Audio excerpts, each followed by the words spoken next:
Primeiro é o tema, o problema do mal. Depois é o versuário. O versuário vem como para nos confortar naquilo que é o tema, o problema do mal. Porque o versuário diz que Deus enxugará de nossos olhos toda lágrima, a morte já não existirá, não haverá pranto, não haverá dor, enfim, muitas boas coisas. Será que o problema do mal realmente vai se erradicar um dia? Fiquei um pouquinho perdido porque o nosso moderador disse Agostinho. Ah, Justino, sim. Justino, muito obrigado. Desculpa aí. O problema do mal. Essa lição, como o nosso moderador bem disse, é muito interessante. É um tema muito interessante. O problema do mal. Qual realmente é o problema do mal? E quando olhamos para o verso áureo, nós vamos encontrar no verso áureo de que o Senhor enxugará dos olhos toda a lágrima. O Senhor estará erradicando o mal de uma forma ou seja, o Senhor estará erradicando o mal completamente. Ou seja, o mal já não existirá. E essa é uma bendita esperança que o Senhor dá para nós. E ao decorrer da lição, nós vamos procurar compreender como e de que maneira é que nós poderemos saber qual é o problema do mal e como ultrapassarmos o mal que nos assola diante da nossa humanidade. Que bom. Produção, quando tiverem preparado para o nosso músico entoar o coisa, é só dar-nos um sinal. Mapoia, o problema do mal, estaremos já dando uma introdução na lição de sábado de tarde. Certo. Na verdade, é uma pergunta que todo cristão enfrenta. É uma pergunta que parece que não quer se calar.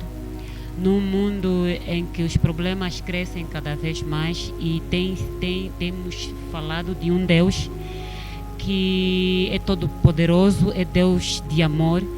Talvez a pergunta que não quer se calar, por que o mal existe, Por que o mal existe se Deus não se agrada com o sofrimento das pessoas?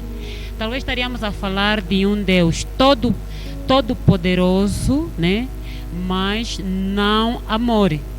Quer dizer, não é amor, porque ele até tem poder, poderia ser um Deus que tem poder de erradicar o mal, mas por não ser amoroso, deixa as coisas acontecerem. Ou então teríamos dito que é um Deus amoroso, mas não todo poderoso, porque ele se compadece, está ali afetuoso, teríamos que estar afetuoso, quer que o povo não sofra, mas não tem todo o poder para erradicar o mal. E essas perguntas vão crescendo ao longo das dificuldades que cada um até vai atravessando. Às vezes até pior um pouco para os próprios cristãos, É ali que os cristãos vão se perguntando, muitos cristãos, entre aspas, que perguntando onde está Deus quando o mal me assola. Mano Mista, estamos na introdução da lição de sábado. Sim, eu fico assim a pensar, assim de forma muito profunda, quando no hospital geral você vê a cama do crente e ao lado a cama de um que não crê em Deus, e todos ali a gemer, procurando pela saúde. E isto é muito delicado, porque quando a gente começa a aceitar a Cristo, o que nos vem na ideia é que alguns problemas na vida pelo menos teríamos escapados. Mas é o seguinte, nós crendo em Deus não nos tornamos imunes dos problemas deste mundo, porque ainda estamos fazendo parte dele. Daí que a única coisa que nos torna diferente dos demais que não creem em Deus é a esperança. Quem não crê em Deus sofre, e você que crê em Deus também sofre. Só que um sofre com a esperança e o outro sofre sem esperança. Mas enquanto sermos partícipes viventes deste mundo, passaremos as mesmas agruras que os não crentes passam. Ok. Por causa da maldade que existe, qual o conselho que devemos passar a ele? Mampoia. Olá, que bom que me fez essa pergunta. A semana passada eu me propus a dar estudos bíblicos para um jovem. É um jovem filho de adventista. E eu ouvia o jovem ali aos sábados, sempre sentado em casa, a ver televisão. E eu pensei, né, em mim, vou lá passar textos bíblicos, aqueles estudos aí, ouvindo a voz de Deus e tudo mais. Talvez seja porque não tem bases, né? Não tem bases.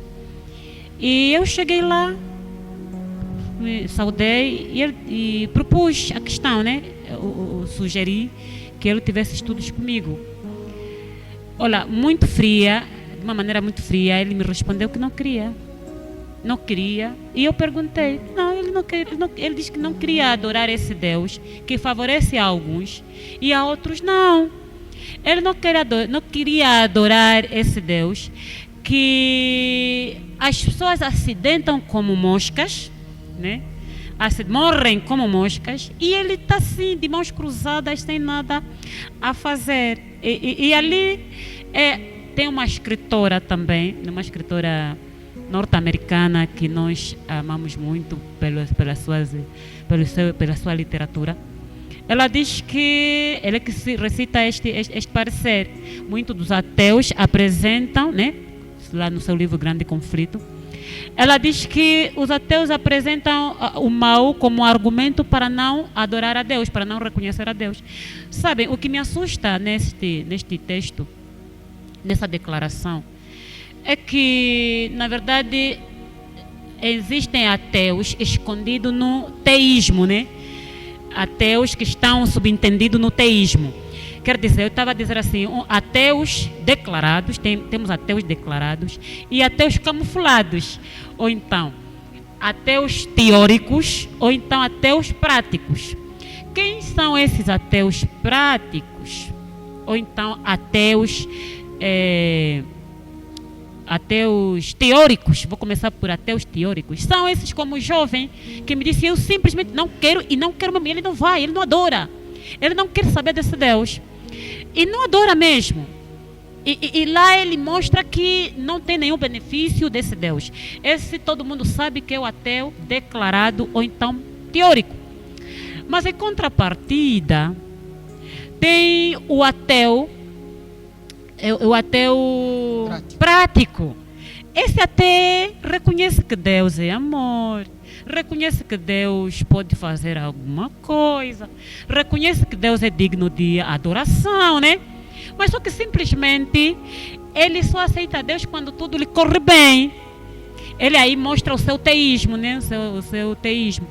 Mas quando tudo começa a correr mal, os problemas começam a vir, ele começa a achar impossibilidade no Deus que adora, começa a buscar incapacidade. Ele vê que Deus poderia ser até todo poderoso, todo amoroso, mas não é todo poderoso. Então é ali que encontramos pessoas que vão recorrendo em outros deuses, porque não confiam no Deus em que adoram. Que bom. Quero aqui pedir aos meus convidados, vamos ser telegráficos nos nossos comentários, até porque só temos no máximo 45 minutos para falar. Já agora, professor Dan. Para falar as 7 lições. Pois. Bem, você que está em casa, vai compartilhando, vai deixando a tua opinião, até porque nós queremos ouvir a tua opinião relativamente à temática em abordagem. A lição de domingo diz: até quando, Senhor? É uma pergunta, é como um sofrimento, né? Alguém que esteja a sofrer. Até quando, Senhor? E é mesmo pergunta, tem uma interrogação. Quer dizer, o povo está a sofrer,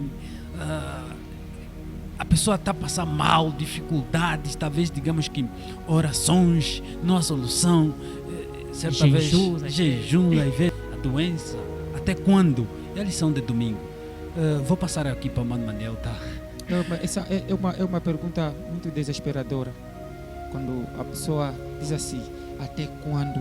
Me dá a entender que, como pessoa, as esperanças quase que se esgotaram. E então está no linear de tudo e pergunta até quando. E na verdade essa pergunta já foi feita por Jó. E é muito difícil nós chegarmos a este patamar. Quando alguém diz que até quando, é porque a esperança está só a sobrar. E são momentos muito difíceis que nós passamos por essa terra, mas ainda assim Deus irá agir. Por mais tarde que nos pareça, Ele irá agir. Deus não vai deixar este mundo da forma impune como a gente assiste. Ele irá agir. Ele ainda está no controle. Independentemente do que a gente possa passar aqui, Ele está no controle. Justino, a lição Perigosa também. Quando alguém diz que até quando, essa pessoa está abalada. está cansada, parece que não tem mais rastros. Essa pessoa chegou no clímax da situação e está sem fim. Então clama até quando? Mas quando nós vamos para a Bíblia, nós vamos encontrar o salmista Davi também ficou cansado de ver os seus inimigos a vencerem as batalhas. Certo. E Davi, ele diz que, Senhor, até quando os meus inimigos Vão prosperar. vão prosperar? Certo. E no contexto da vida, nós vamos encontrar que às vezes os inimigos de Deus, não vamos dizer os nossos inimigos, mas os inimigos de Deus parece que acabam prosperando mais que o povo de Deus. A lição diz isso. Exatamente. E nós ficamos assim, muitas das vezes nós nos questionamos como é possível. E se nós voltar lá no tempo de Israel, nós vamos dizer como é possível os filhos dos homens vencerem os filhos de Deus. E muitas das Até quando? Olá, quanto a esta lição, me dá a perceber que tem um Deus que também sentiu esta dor do sofrimento. Aí vem Jesus também lá em Mateus 27, 46. A Bíblia diz que o próprio Jesus disse: meu Deus, por que me abandonaste? Por que me desamparaste? Então o sofrimento estava ali também na pele de um Deus que decidiu compartilhar conosco a situação, e da pior maneira. E sabe, e essa pergunta, queridos, para além do profeta Jeremias ali em Jeremias 13, verso 1, também vem esta pergunta: até quando? Até quando, Senhor? Parece que a pessoa acabou consigo, não tem mais como fazer. E o próprio Deus também, Jesus também havia terminado o seu quê? Que nos desgastamos tanto e nós não vamos conseguir responder taxativamente as perguntas do sofrimento que nos advém. Mas nós podemos olhar para o começo de tudo. Tem alguma coisa para acrescentar? Sim, é verdade. O inimigo também tem a sua recompensa a dar aos que o seguem. Ok. Isso é assim. E quando você se declara seguidor de Deus, o inimigo levanta-se contra ti e então começa a te tribular. Certo. Porque ele dá conta que é uma pessoa por perder. Você decidiu enveredar-se nos caminhos de Deus. Então você enfrenta a raiva do maligno. Daí que os que permanecem no mal, no lado do diabo, acabam aparentemente prosperando, porque eles estão a usufruir do bem deles aqui na terra. Eles desfrutam aqui, porque eles não terão outra oportunidade de ir ao céu, a não ser que se arrependam, não? Pois. Agora, enquanto não se arrependerem, eles desfrutam já aqui. E então, aqui é o céu deles. Porque já não terão oportunidade de transcender. Aqui é o céu deles. E então, tem um enquadramento. Nós não sofremos só por fazer parte deste mundo. É porque o diabo também está atrás de nós para ver se com o sofrimento consegue nos resgatar das mãos de Jesus. E deixa só, eu estava aqui já a imaginar o cenário como aconteceu com a vida de Jó, né? Sim.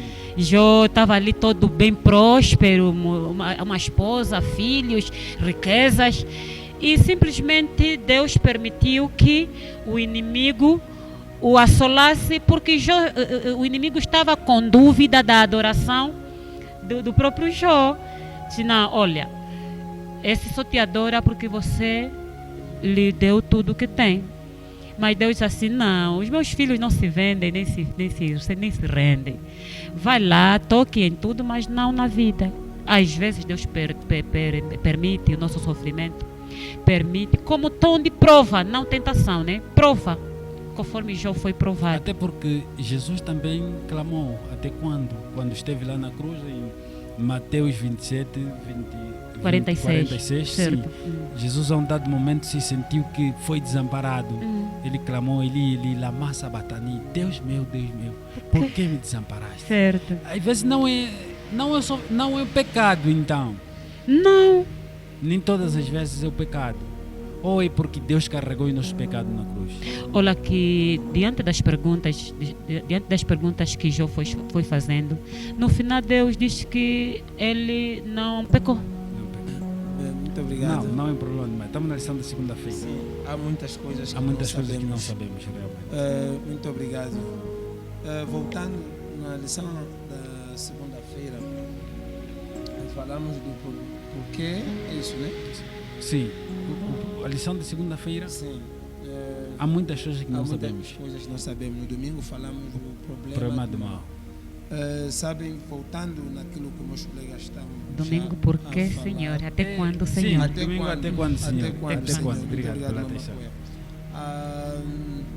Jó, em meio ao sofrimento, quando as coisas estavam apertadas, porque a vida de Jó foi uma vida de muitos desafios. E primeiro é que Deus colocou desafios ao inimigo, ao diabo, para poder tentar contra a sua vida. E foi um desafio grande. E Jó, quando parecia que não havia mais força, ele diz que, porque o Senhor, seria bom que eu não nascesse. Seria bom, Senhor, que quando a minha mãe esteve a dar a luz de mim, que eu morresse ali. E o Senhor, olhando para Jó, ele diz que, Jó, você sabe como é que eu estendi esse céu azul? Jó, você sabe os pilares que sustentam a terra? Jó, você sabe como eu criei, a maneira como eu criei o universo? E diante dessas perguntas do Senhor para Jó, Jó olhou e refletiu. Diz que, Senhor, não sou nada, sou pó ainda. E precisamos entender verdadeiramente o amor de Deus. Não sabemos realmente. Exatamente. Mano Manel. Sim, olha.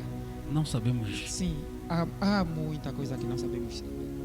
Queridos, nós aqui podemos estar aqui a falar sobre Deus, daquilo que a gente sabe, mas nós nunca vamos nos tornar especialistas em Deus. Não é possível. Não é possível sermos especialistas em Deus. Deus é este ser complexo. E quando mais complexo ele é, isso o torna Deus. Ok. Porque se Deus não fosse essa pessoa assim, transversal, ele não seria Deus. Sabes, um dia eu dei boleia a alguém que subiu na viatura triste. Porque eu perguntei, estás triste por quê? Dizia ele que não. Eu estava para subir numa viatura que só havia um lugar. Mas só que disputei a vaga com uma pessoa mais forte fisicamente e acabou me ganhando o lugar. Eu disse, o bom é que vamos no mesmo destino, não? Ele disse, está bem. Então subimos. Estávamos seguindo e numa das curvas, minutos depois, encontramos que aquela viatura capotou. Nossa. Sabe, a viatura capotou e sabes, a resposta que obtivemos daí é que quem estava naquele lugar faleceu. Que mal. E o Senhor ficou aí a dar graças a Deus, porque não sabia. Não sabia. Seria ele. Sim, seria ele. Então, sinceramente, eu já estava a pensar que muitos sofrimentos que também vêm para o nosso bem. Sinceramente, desculpa te dizer assim. Isso é difícil. Nem todo sofrimento é por mal. É difícil. Sabe, você a chorar porque a vaga te foi roubada, mas depois você dá conta que valeu a pena teres perdido. Isso é muito profundo. Então, nem todo mal vamos culpar a tragédia que ela traz. Há muito mal que vem para nos amadurecer. Vida ultimamente na oração, chorando, dizia assim, Senhor, eu não pedi para nascer. E foi assim, foi desse jeito que eu orei. eu não pedi para nascer, eu não aguento isso, porque eu sou muito pequena diante de ti. Eu até estava a dizer assim, tu disseste que ainda não pediste coisas grandes, então se baixe até ao meu pouco e faça isso grande. E eu, ao ler assim as respostas de Deus para com Jó, disse, quanta ignorância por minha parte, né? Quanta ignorância, porque até depois Deus disse assim, se soubesses pelo menos a largura da terra, você terias o que responder. Mas no final de tudo, Deus está nos dizer assim, espere em mim. O ateísta cético. Eu quero aqui fazer a leitura do primeiro parágrafo. Diz o seguinte: os meus pensamentos não são os pensamentos de vocês, e os caminhos de vocês não são os meus caminhos, diz o Senhor, porque assim como os céus são mais altos do que a terra, assim os meus caminhos são mais altos do que os seus caminhos, e os meus pensamentos são mais altos do que os pensamentos de vocês. Eu, quando estive a ler essa lição, fiquei a imaginar o que é o nosso pensamento para com Deus. O ateísta Cético. Eu normalmente não tenho tido o desprazer de me encontrar com um ateísta e não tenho muito prazer em conversar com alguém que se diz ateísta, porque, queridos, é só nós olharmos para a natureza de forma geral, a maneira como o mundo está organizado. E eu uma vez falei com alguém, eu disse, é só vemos mares de um lado, água salgada, rios de outro lado, porção seca, terra de um lado, montanhas de um lado, e o mundo está tão organizado para trancarmos a mente e dizer que isso aconteceu do nada. Para fecharmos o nosso pensamento, para nos limitarmos em dizer que não existe um Deus criador dos céus e da terra, para dizermos que não existe um Deus amoroso. E vamos ver, e quando nós olhamos para esse cenário todo, então, quando eu pessoalmente olho para esse cenário e consigo contemplar, né, os feitos de Deus na vida, na saúde, na maneira como vivemos, e nós podemos até, estamos a falar do sofrimento, podemos até ver o sofrimento em tanto, mas ainda assim, diante do sofrimento, conseguimos sentir a mão poderosa de Deus. Amém. Então, diante dessa situação, eu tenho o desprazer, né, de também esta lição. Ok. Certo. Manel. Sim, olha, se tivermos que decifrar essa palavra, o ceticismo, os ceticistas são aqueles que não creem no acontecimento das coisas. Ele fala assim, esse cara vai chegar mesmo em Luanda? Duvido.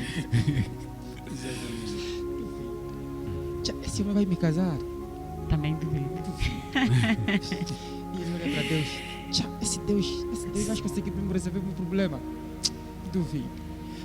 Olha, a Deus não se questiona, a Deus se obedece. Certo. E porque ele diz aqui na lição que os meus pensamentos são muito elevados em relação aos vossos. Não procurem só me questionar, procurem me obedecer, porque o melhor é o que eu vos guardo. E mesmo essa lição de domingo diz ainda de que uma das maneiras, ou seja, uma boa parte das pessoas que se tornaram ateu é por causa de sofrimento. Quando o sofrimento aperta, ele acha que não, se existisse um Deus, aqui teria dado solução. E a Bíblia nos diz que, ou seja, Jesus diz que os vossos pensamentos não são iguais ao meu. O que acontece? O que me vem na mente? Vamos supor que eu como faço podcast, quero aqui uma câmera. É o meu desejo que tenha uma das melhores câmeras. Certo. Mas para Deus isso na minha vida não tem impacto. Eu até posso chorar, mas se Deus, o meu pensamento não é igual a Deus. Deus tem uma coisa provavelmente que seja melhor do que eu esteja a pensar agora. E quando isso não acontece na nossa vida, partimos para o ateísmo. Achamos que não. Nós acabamos perdendo o foco. E quando nós perdemos o foco em Deus e colocamos o foco em nós, nós acabamos nos distraindo e o amor de Deus sai, foge. O Espírito de Deus não fica conosco. Então nós precisamos muitas das vezes olhar para essas situações. Precisamos muitas das vezes olhar para Deus como nosso mantenedor. Quando tivermos Deus como nosso mantenedor, então nós vamos conseguir conciliar as coisas, vamos aceitar a justiça de Deus em nossa vida, da maneira como vimos na lição da semana passada. Olha, aqui o irmão acaba de tocar num ponto muito importante, quando ele menciona a esposa do Jó. Jó não foi esse ateu cético. Não foi. Que foi ateu cético, bem cético, é a esposa. Quando olhou nas feridas do Jó, disse assim: não há um Deus que possa curar isso. Está a supurar e amaldiçoa ele. E você não vai dar tempo de estar bom, você não tem mais vida pela frente. É melhor que morras hoje mesmo. Não há um Deus capaz de te curar, então lhe amaldiçoa esse tal que você tem fé nele, para que no mínimo morras. E eu gostava tanto de saber a história depois do Jó depois do Jó curado. Como ficou a esposa. Como é que ficou a reação da esposa? Como é que a esposa Reage. se comportou, mas a Bíblia calou. Se cala. Ter isto. Por que Deus ainda assim colocou a árvore ali, no meio do jardim. os frutos ali? Eu tenho um amigo que chama isso, disse: é uma armadilha que Deus fez. Esse amigo disse que é uma armadilha que Deus fez para quem? Para nós. De maneira alguma, Deus coloca a árvore do conhecimento, do bem e do mal ali no jardim, justamente para apresentar a sua justiça, para colocar a sua justiça ali. Eu acho que não seria justo Deus nos criar como robôs. Não seria justo nos ser robôs. Deus cria o ser humano, Deus cria a raça humana, mas Ele coloca ali o livre-arbítrio. Ele diz que estejam ali, sejam livres de decidirem. E quando Deus nos diz que sejam livres de decidirem, Ele nos dá a prerrogativa de dizer que se irem para esse caminho, os frutos desse caminho são esses. Se vocês me escolherem, o fruto de me escolherem é ter vida eterna. O fruto de me escolherem é viver com muita abundância de saúde. Certo. Mas se vocês decidirem ir para outros caminhos, para o caminho das trevas, então a consequência disso, e Deus não falou muito, é a morte. Certamente farás que? Morrerás. Simples. Eu também já me deparei com esta pergunta, mas de repente surgiu-me uma contra-pergunta. Se Deus programou tudo, por que se deu o trabalho de explicar que essa é a árvore do conhecimento do bem e do mal e não toque? Pelo menos seria, se fosse armadilha, Ele teria posto ali e assistir de longe quem vai tropeçar, né? Porque se tinha que cair na armadilha. Mas Deus nos mostra que nós somos tão livres, que Ele até apresenta que, olha, essa aqui não é para tocar. Não é para tocar nem para comer. Então, Deus nos mostra o quanto Ele cumpre com a sua palavra quando diz que façamos o homem, imagem e quê? Semelhança. E semelhança. Então, a imagem que nós temos e a semelhança que nós temos de Deus é ali de decidirmos por nós mesmos sofrer ou viver. E eu não sei se prosseguindo eu teria dito assim, certa vez eu vi alguém a dizer assim: Deus programou tudo, até Judas foi programado para morrer. O plano da salvação estava ali para se cumprir. Mas a Bíblia diz assim: as profecias vão se cumprir, mas de quem se cumprir na sua quê? na sua vida. Nós somos tão livres e engraçados que nós cristãos, às vezes, eu gosto muito de falar de mim, porque eu, quando leio a Bíblia, começo mesmo a pedir a Deus que me explique o que eu não estou a perceber.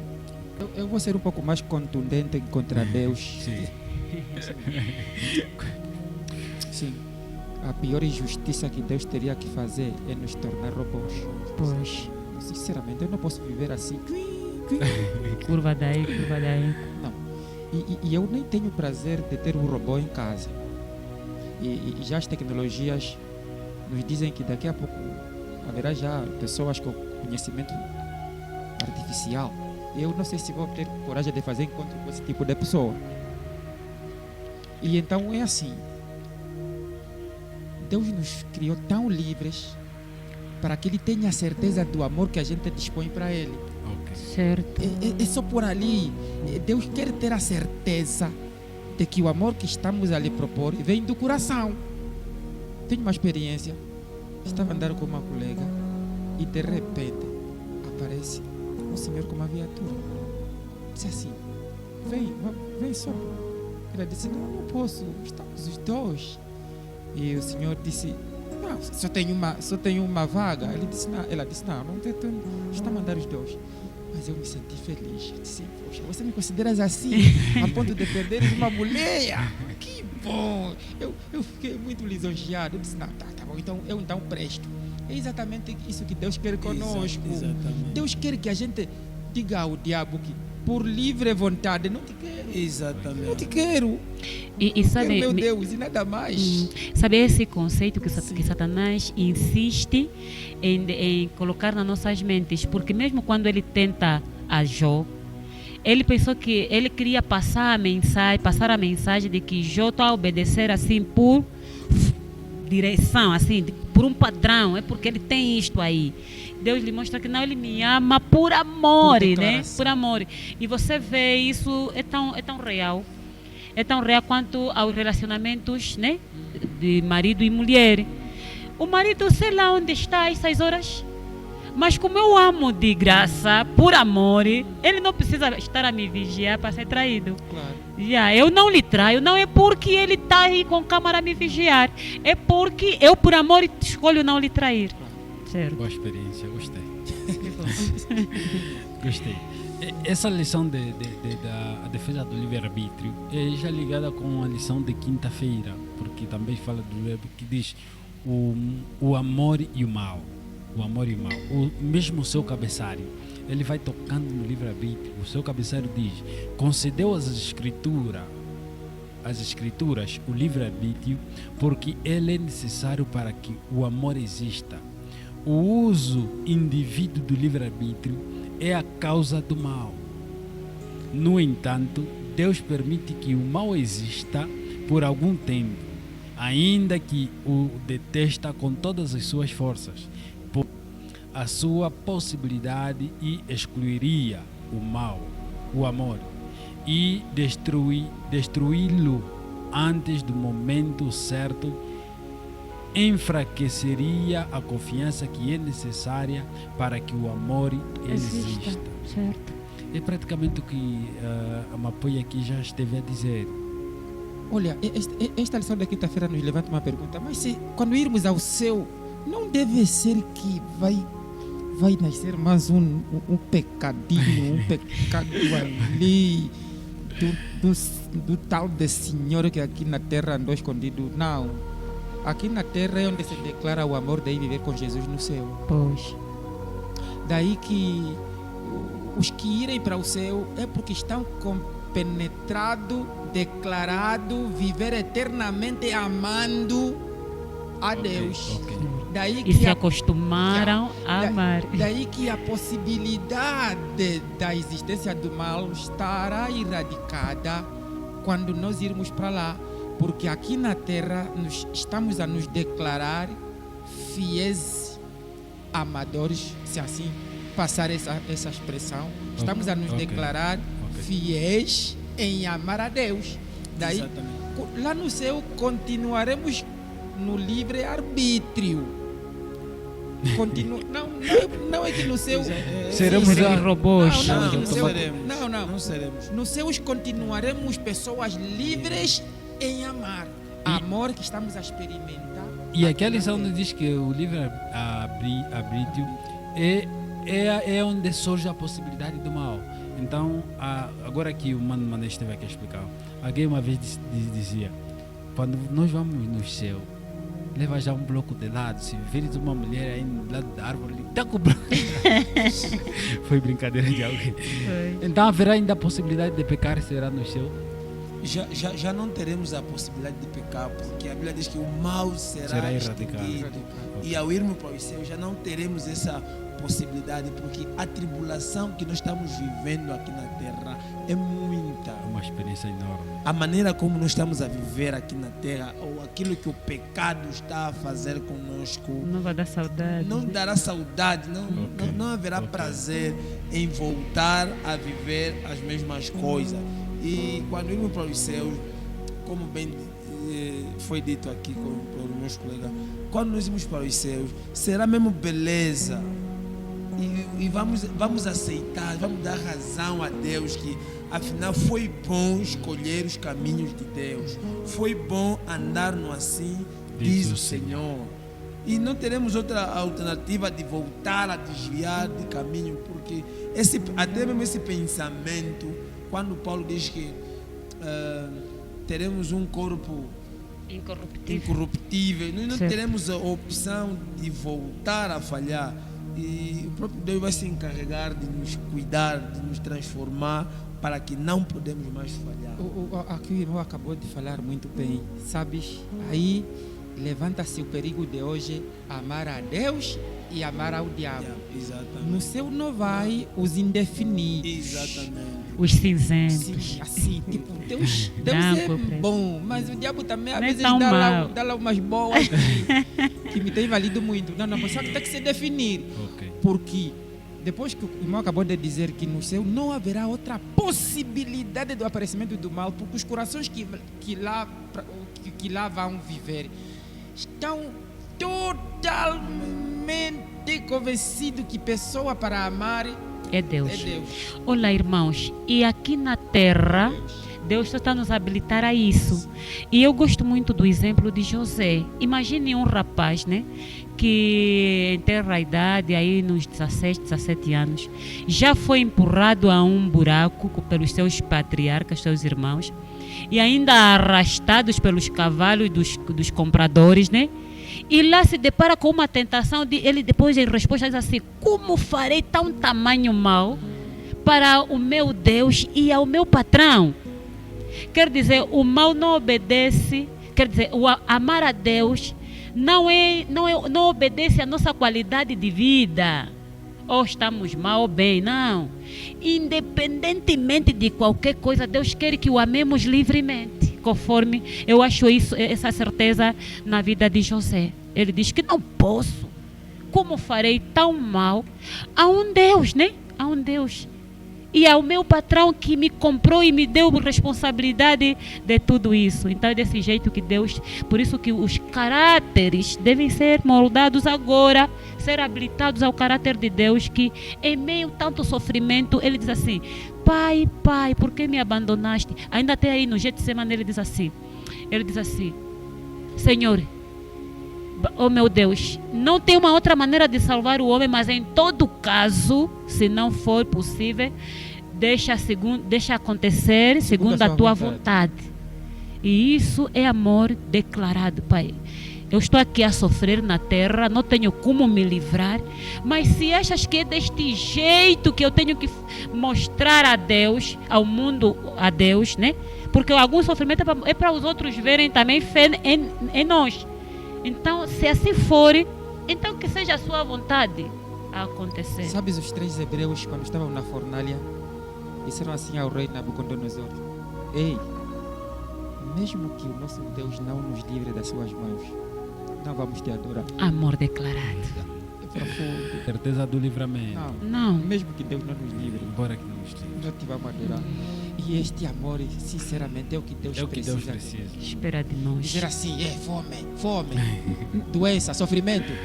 mesmo que o meu Deus não me cure, não vou para o quimbandeiro. E Jó fala disso, que mesmo que eu morra, nesta carne ainda o verei, porque o meu Redentor vive. A lição de sexta-feira, no segundo parágrafo, diz o seguinte: a rebelião de Satanás deveria ser uma lição para o universo durante todas as eras futuras, um perpétuo testemunho da natureza do pecado e de suas terríveis consequências.